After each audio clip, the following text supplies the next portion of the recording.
I got a question for you. Are you a freelancer or a business owner? There's actually a really big difference between being a freelancer and a business owner, but what I have found, because this is what I do, right, day to day, as I work with creatives and help them build businesses, is that most folks are sort of caught in that freelancer space for a very long time, but saying that they own a business. And it's easy to sort of write this off and say, oh man, it's just semantics, right? What you call yourself is not important.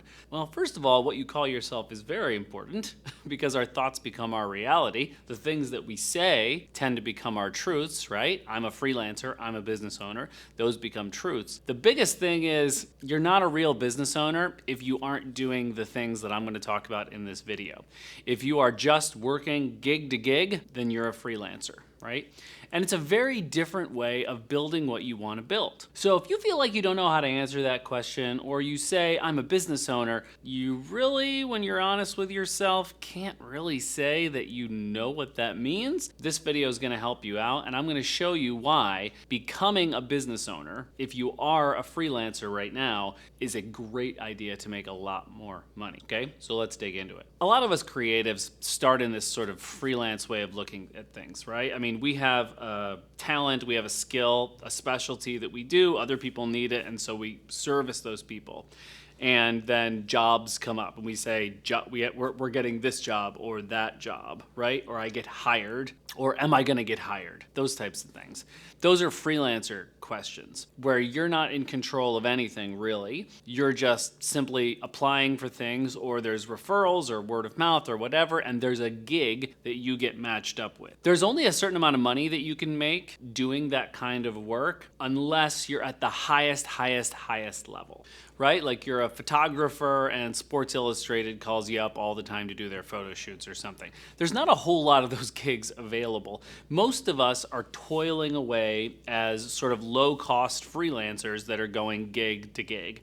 We never really know how much we're making, and we don't have a business. We just have ourselves and our skills and our talent, and that's totally cool. By the way, there's nothing wrong with that. That's awesome. Building a business can be hard. There's a lot of other stuff that's involved with it, so you don't necessarily have to do that. There's a lot more money to be made if you do. So what does it mean to be a business owner then? If we know what a freelancer is, what does it mean to be a business owner? Being a business owner means that you're building a machine, whereas a freelancer is looking for the next gig and then trying to line up a bunch of gigs throughout the course of the year. A business is building a machine, a sales machine and an internal fulfillment machine. That means that if you really want to build a business, you need a consistent way to get leads into your business. You need a consistent way to sell those leads at high ticket prices, and you need a way to fulfill those services in a way that is profitable and that you can repeat over and over and over again. If you're not doing those things, you're not actually really a business owner, you're kind of a freelancer.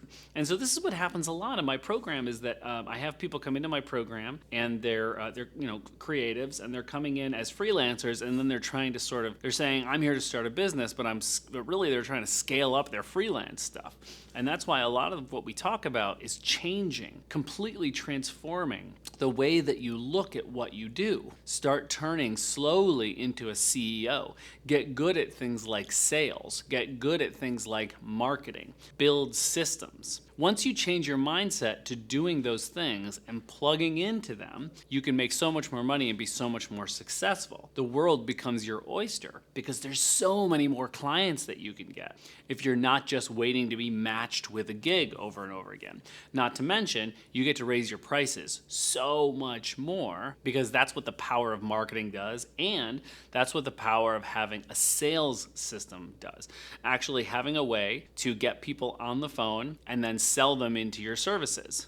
Gig type people, freelance type folks don't usually do that. Usually they're just sort of matched with a job. But business owners know that they need to have a sales system. That's how it works. So really you just need to decide for yourself. You know, am I a freelancer or am I a business owner? And of those two, do I want to be one or the other? And if I am stuck in the freelancer way of looking at things, but I thought I was building a business, how can I build a sales machine? How can I build a sales system? That's what I'm going to leave you with today. I'll see you in the next video.